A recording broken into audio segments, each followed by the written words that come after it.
tengamos, Padre. Desde ya te suplico que recibas la alabanza de mis hermanos que te trae esta tarde, porque yo sé que la mayoría vienen, Señor, con un corazón agradecido, porque nos has dado salud, porque nos has mantenido esta semana y nos has dado este día, Rey, para poder estar aquí. Recibe tu pueblo, Señor, con bendición. Recíbelo, Señor, recíbenos, Señor, recibe nuestra gratitud y abre nuestros corazones. Desde ya bendice esta palabra, Señor. Gracias. Amén. Amén. Hermanos, damos gloria al Señor por esta oportunidad, una vez más que nos dan, de poder exponer la palabra. Quisiera, hermanos, que si es posible que usted podría buscar en Primera de Pedro 5:1 y alguien más podría buscar en Primera de Juan 1:2, donde estamos, ¿verdad?, hablando o poniendo esta base en estos escritos. Amén, que estamos estudiando. Si alguien tiene Primera de Pedro, ¿alguien lo tiene, hermanos? Ajá.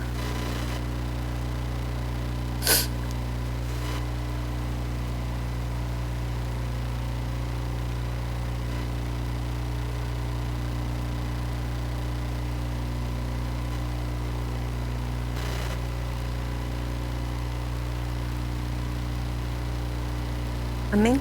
Sí. Ahora veamos Primera de Juan, capítulo 1, versículo 1 y 2.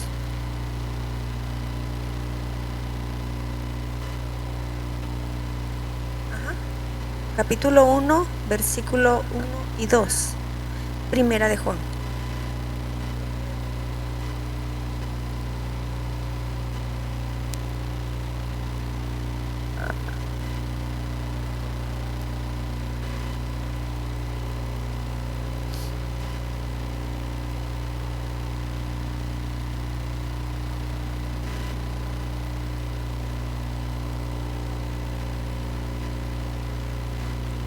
Gloria al Señor.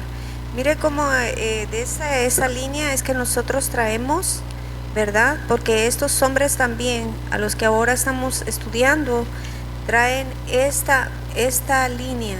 No es de revelaciones nuevas, sino es de lo que 12 hombres vivieron, vieron y oyeron, ¿verdad? Con el amado Señor, que nos vino a enseñar cómo llegar a nuestro Padre Celestial. Amén. El que vino a enseñar que solo hay un Dios verdadero. Entonces, estamos estudiando, recuerde que hemos visto varias cartas, son aproximadamente 8 o 9 cartas. No vimos completamente la carta del martirio de Policarpo, porque yo lo narré un poco, ¿verdad? Pero también es un tratado, es una carta que se escribió en Esmirna. Ahora, mis hermanos, vamos a entrar a este tema de la carta a Bernabé. ¿Algunos han escuchado acerca de esta carta? Carta de Bernabé.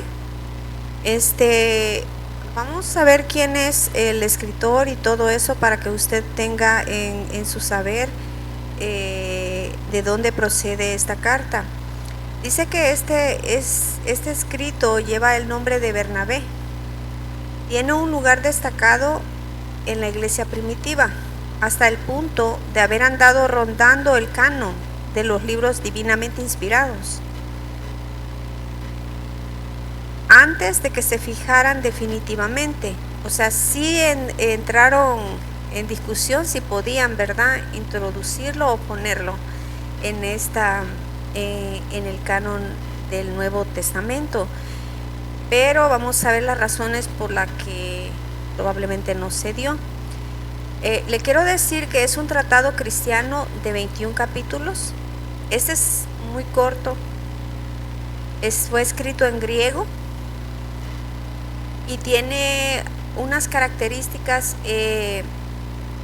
episcopales, o sea, es como una especie de carta, pero también puede ser también como una especie de enseñanza o prédica. Fíjese que ha sido preservado en el Códex Sinaítico del siglo IV, donde aparece al final del Nuevo Testamento, antes del pastor Hermas, o el pastor de Hermas, que esa es la siguiente carta que vamos a ver. Ahora, se divide en dos secciones. Amén, se divide en dos secciones. La primera es del capítulo 1 al 17. ¿Cuántos capítulos le dije que tenía? ¿Lo escribió? 21. Entonces se divide en dos secciones. Del 1 al 17 es pura, es teórica, perdón, y trata de la interpretación del Nuevo Testamento. El autor polemiza contra la interpretación literal y considera que se debe interpretar en forma espiritual, o sea, alegórica, refiriéndose al Antiguo Testamento. No se tiene que tomar una forma literal, y vamos a ver las razones por qué, lo peligroso que es tomarlo literalmente, que la iglesia lo tome de esta forma. Y creo que de aquí, hermanos, ha salido muchas cosas mal interpretadas de estas cartas. Gente que ha tomado ideas erróneas en base tal vez a algo que ellos piensan, y tal vez el escritor no fue eso lo que quiso decir. Por eso, una vez más, hermanos, yo les invito a que lean estas cartas para que usted forme su propio criterio, ¿ok?, sobre esto. Porque fíjese que también considera que el judaísmo se equivocó al interpretar literalmente la ley. Fíjese, entonces usted lo va a encontrar ahí. Dice, una parte de la carta dice que Dios no quiere sacrificios, sino la ofrenda de un corazón arrepentido. No le interesa que nos abstengamos de animales impuros, sino que renunciemos a los pecados simbolizados por aquellos animales. Amén. Recuerda usted que ahí están animales puros e impuros, pero eso, si usted se los come, no lo hace pecador. Y si no se los come, no peca. Y si se los come, si no quiere comer de eso, no lo hace santo. ¿Ok? Es algo netamente material, que ayuda tal vez a la carne, en el cuerpo, en lo físico, pero no en lo espiritual. Amén. Entonces, acuérdémonos también que el Señor Jesucristo limpió todo, ¿verdad? Acuérdese dónde está ese versículo. Entonces, Él es muy enfático en esto. Dice, no es necesario que te abstengas de eso. ¿Te gusta el cochito? Cómetelo, no hay problema. Tal vez te puede caer mal en otras cosas, pero no hay problema. Lo único que sí, apártate del pecado, ¿eh? Ahora, también simboliza, fíjese, en esta parte, y es muy importante que nosotros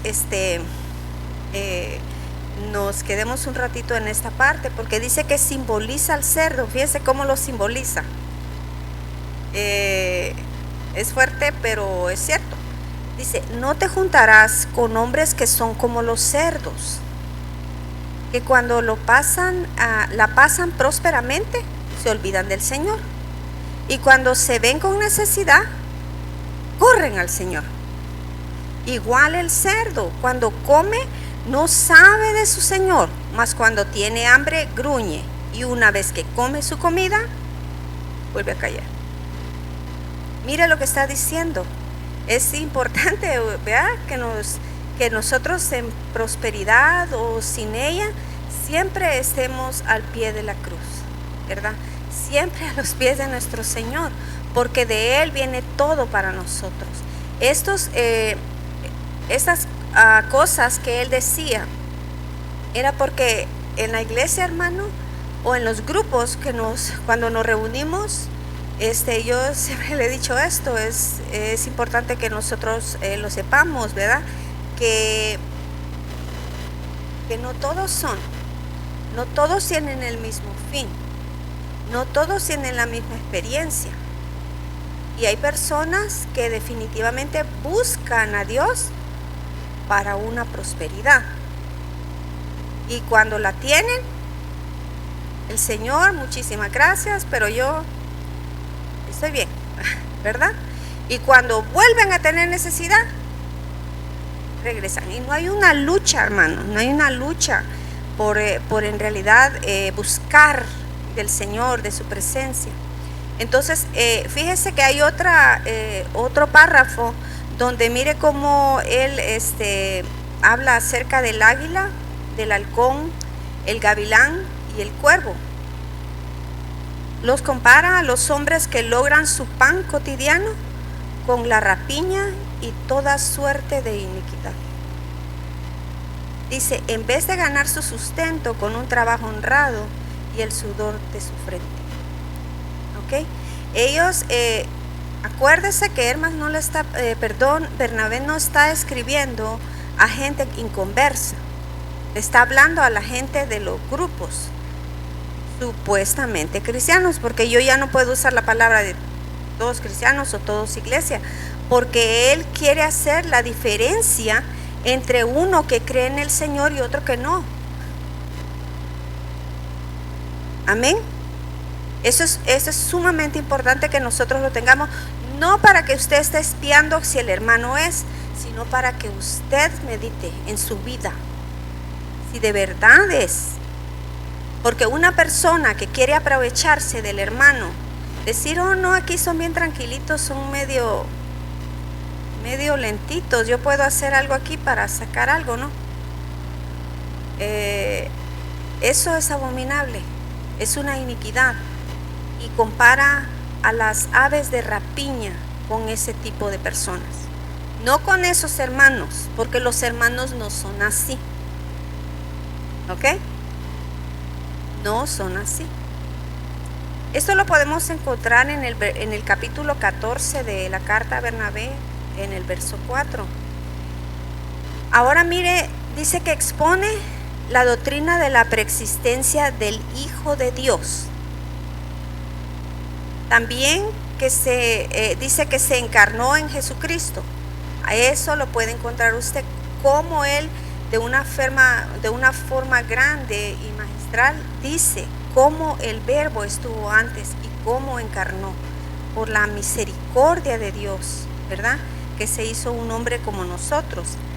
Esa es una de la doctrina que expone, porque acuérdese que en el tiempo de estos hermanos había mucha lucha en saber si el Señor Jesucristo era Dios.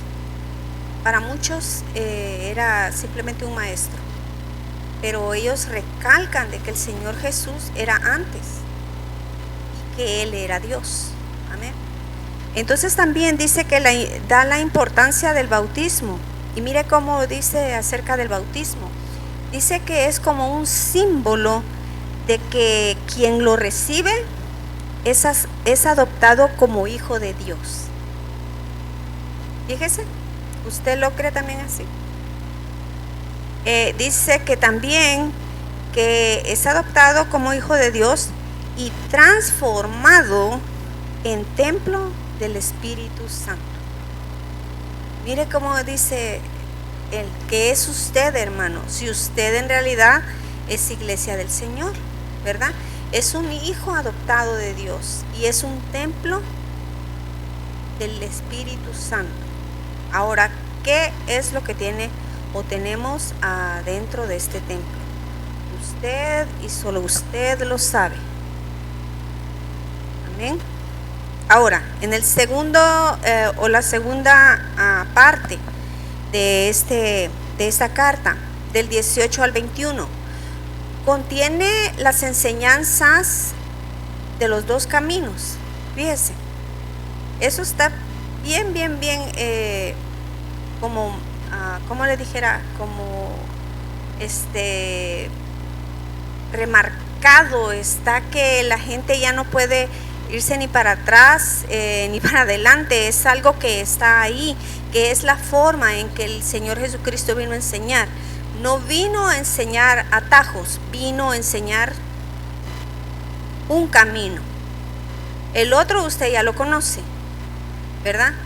Dice que se refiere a la vida cristiana. Note por favor, porque conforme nos vamos metiendo en estas cartas, vamos viendo la diferencia entre un cristiano y un mundano. Y cuando nosotros vemos quién es un cristiano, hasta da miedo que tantos años y no hemos podido levantar cabeza.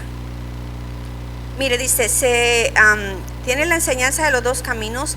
Se refiere a la vida cristiana, a la ética y a la moral, igual que se encuentra en Didache. ¿Se acuerda? Que Didache habla de la luz y la vida.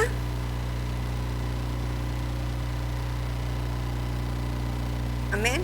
Y también habla de las tinieblas y la muerte, ¿verdad? En la luz y la vida, él se propone a señalar. Ok, cuando ustedes, hermanos, y yo mostramos a alguien, quien sea, el evangelio, usted le está mostrando el camino. Ok, usted le está señalando el camino, no se lo está imponiendo. Pero también en su vida usted ve las tinieblas, el camino de tinieblas y la muerte, y usted ¿qué hace? Lo evita, ¿verdad? Pero, amén, lo evitamos. Y eso, hermano, no es de porque usted ande parrandeando, porque usted ande haciendo cosas bien malas. El simple hecho de cometer injusticias aquí con nosotros mismos, en su casa, cosas pequeñas que para nosotros tal vez no son grandes o no son, son pecados veniales, supuestamente, que por cierto eso no hay, porque así como se puede condenar un chismoso, así un asesino. ¿Ok? Lo mismo, no hay pecaditos y pecadotes, es lo mismo. Entonces la muerte, las tinieblas y la muerte, nosotros la evitamos cuando vienen cosas a nuestras vidas que ya vamos, o sea, vamos a aprovecharnos de un hermano, o vamos a hacer injusticia en la casa. ¿Me podría decir cómo podemos hacer una injusticia en casa? ¿Alguien me puede decir algo? ¿Cómo somos injustos en la casa?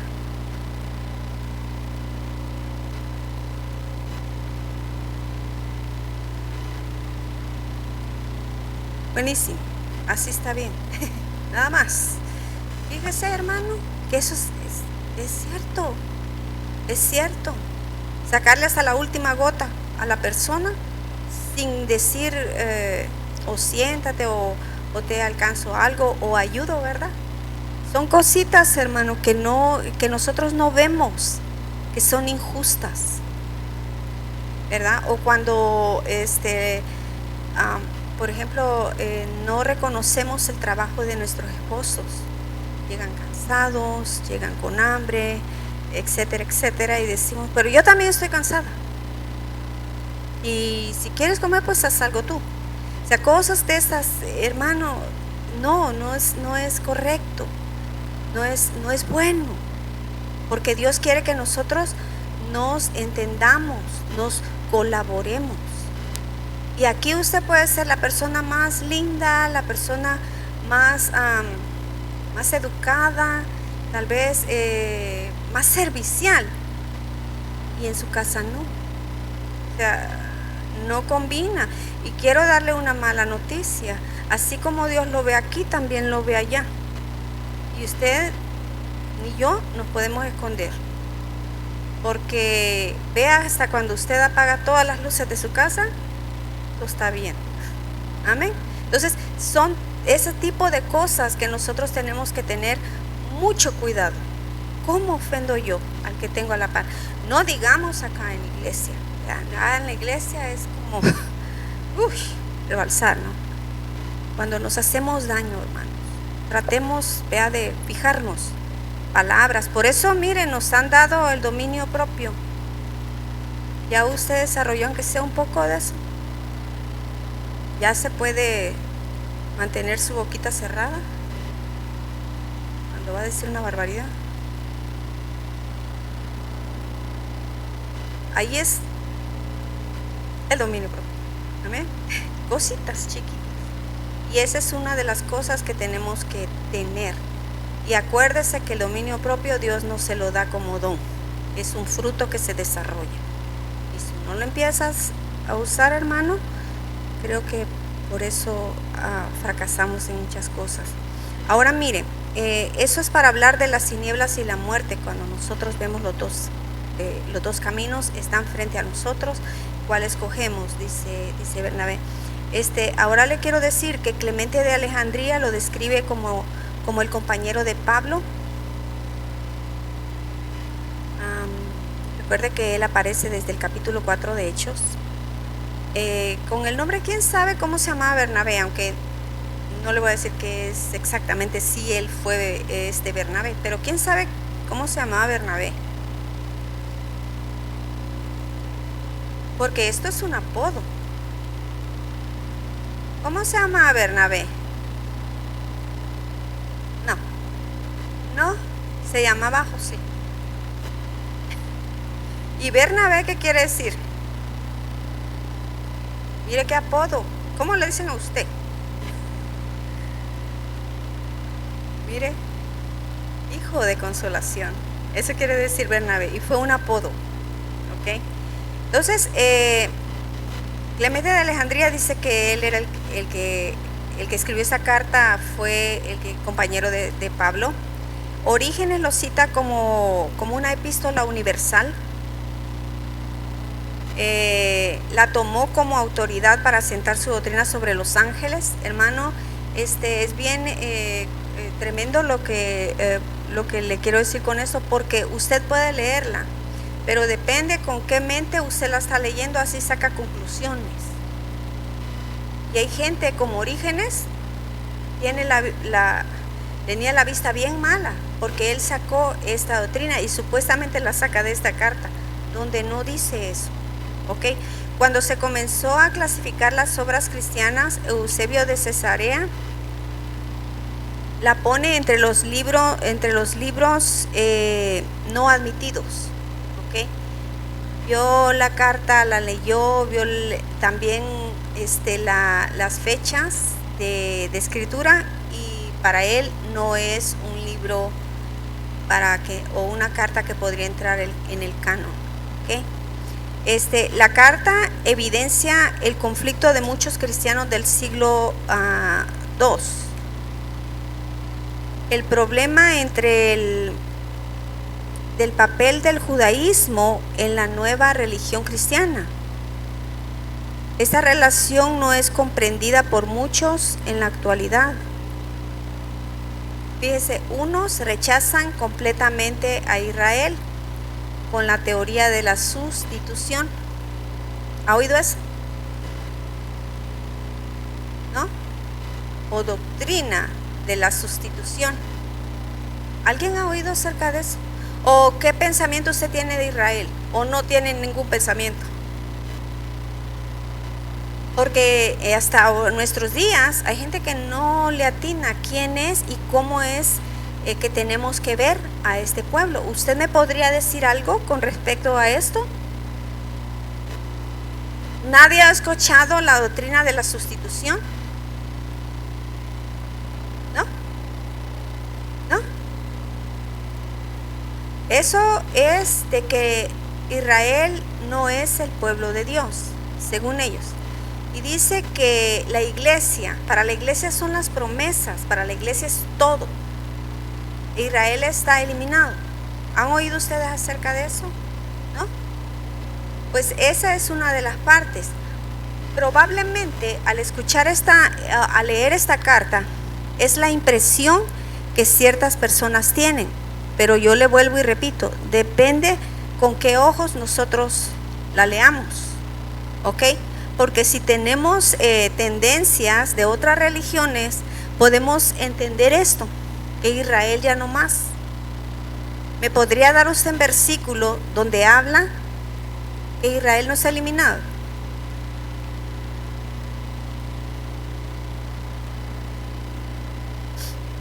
A ver, ¿quién me podría decir un versículo de...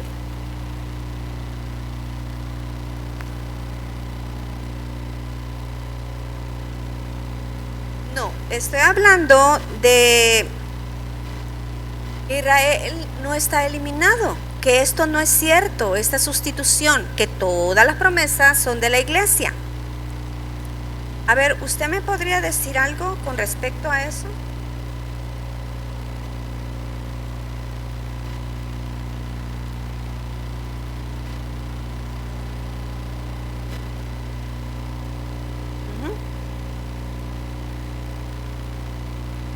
Ya, ¿y dónde está eso? Romanos 9, 25, ¿quiere leerlo? 11, 25.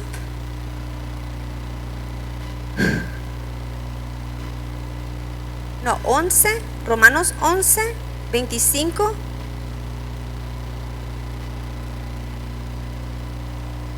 Hasta el 28.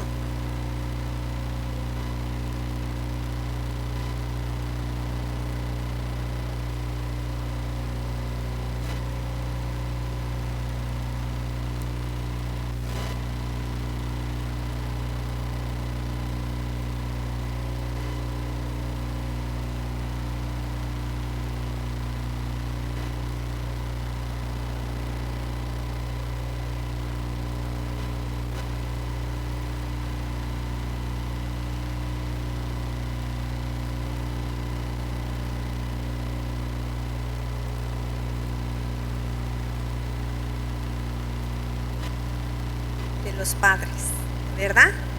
Amén. Ve que la hermana tenía razón, ahí está en Romanos.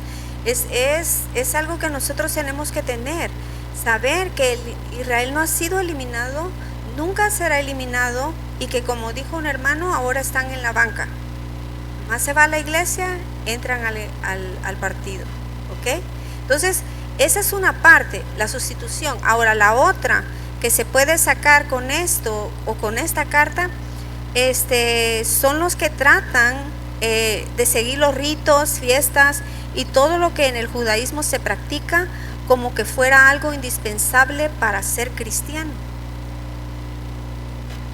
Como que usted tiene que practicar, ok, circuncidarse, saber de las lunas, saber de las fiestas, no perderse ni una fiesta, hacer la Pascua como ellos la hacen. ¿Sabe que hay cristianos que la hacen?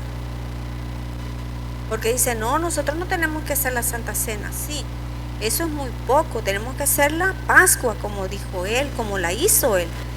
Y empiezan en sus rollos a tal grado que han llegado hombres y mujeres que han adoptado el judaísmo y se han cambiado hasta de nombre. ¿Y hasta dónde llegan? O hasta dónde han llegado. Pero mire, hermano, eso es lo que nosotros tenemos que saber. En Gálatas, Pablo dice en el capítulo 2, él habla de un evangelio diferente. A eso se estaba refiriendo, a esa mezcla.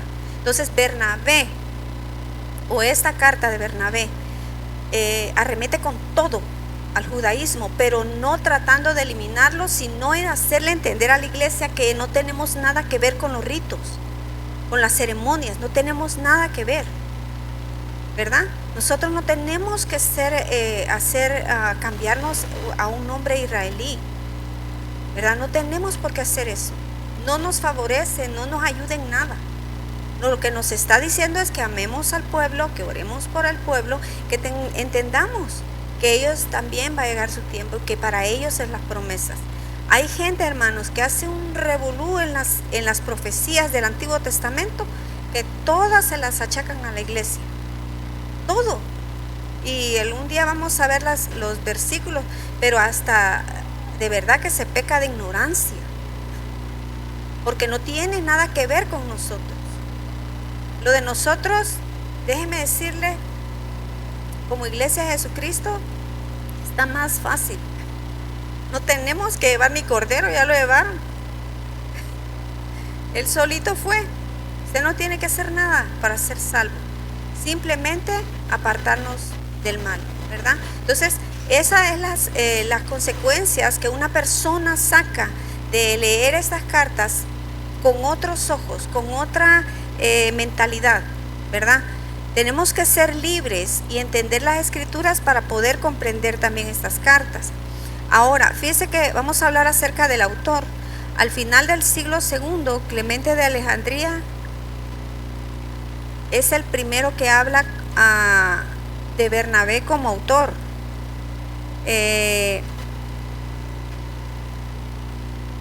Lo cita con frecuencia como si se tratara de un apóstol o profeta.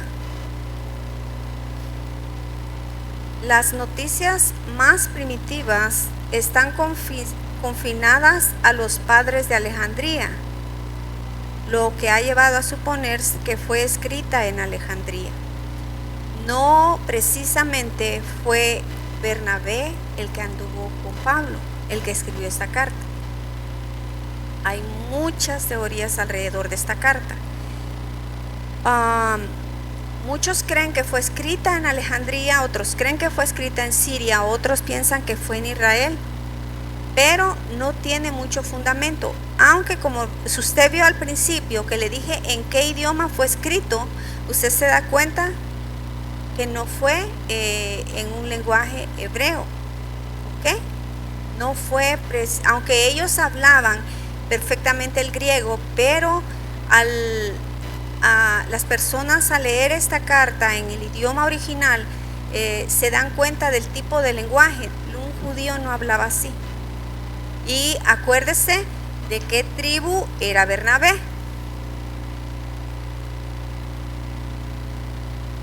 Bernabé que anduvo con Pablo. ¿Qué tribu era?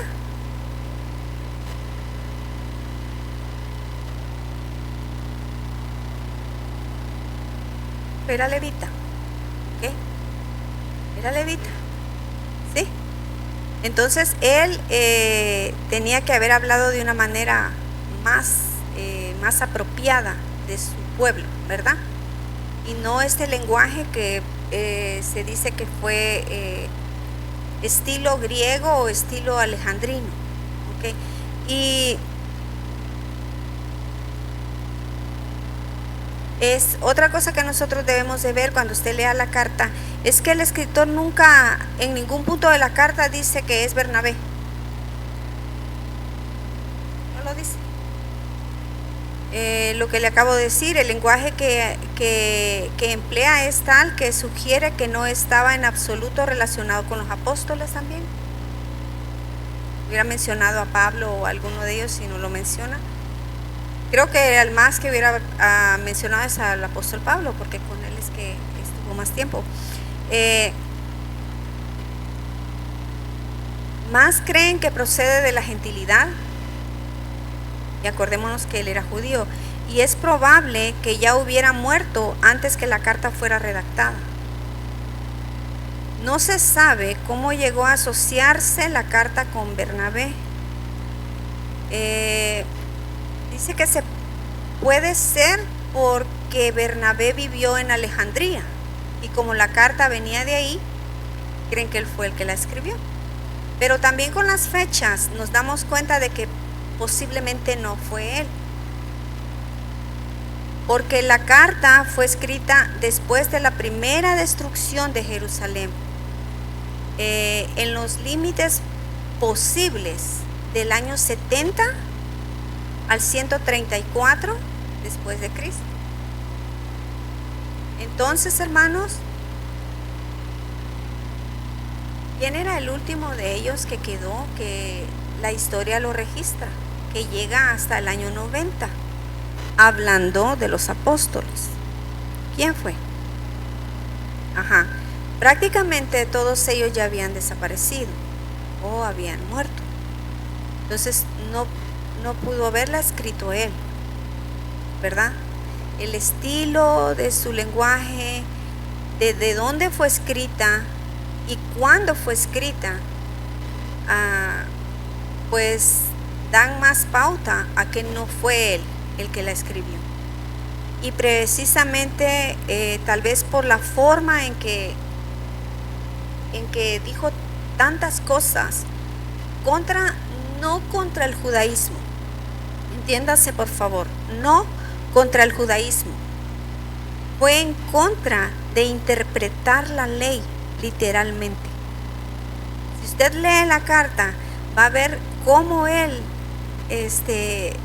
mezcla las cosas alegóricamente.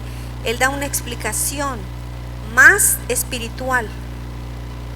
Cómo habla del templo, cómo habla de los animales inmundos y de los limpios. Todas esas cosas nosotros podemos verla al leer esa carta. No sé por qué, yo ya la leí, pero no sé por qué este hombre Orígenes saca la idea acerca de los ángeles, saca su doctrina y toma como base esta carta.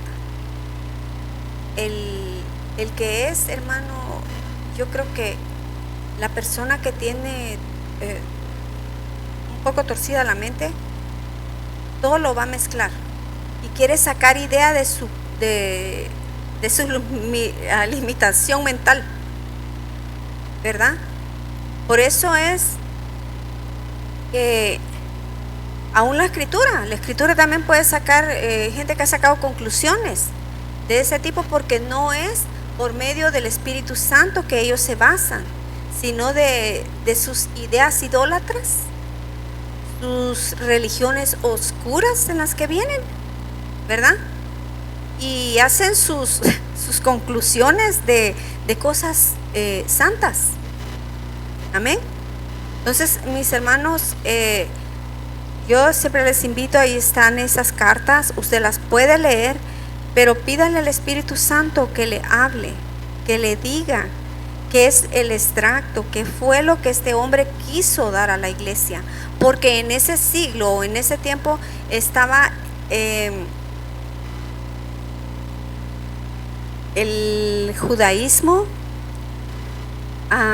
¿Usted sabe en qué carta Pablo arremata contra ellos? Porque no fue cuestión del año 70, empezó antes. ¿Cuándo comienza eso? ¿Me podría decir usted algo acerca de eso? ¿En qué carta? ¿A quiénes les dice que están retrocediendo? Ajá. ¿Y los Gálatas eran hebreos? ¿Eran israelitas? No lo eran. Pero querían imponerles algo, y ellos tomaron ese evangelio, como dice Pablo, erróneo. Y es tan fuerte lo que él dice.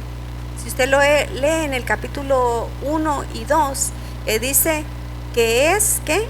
Anatema, maldito,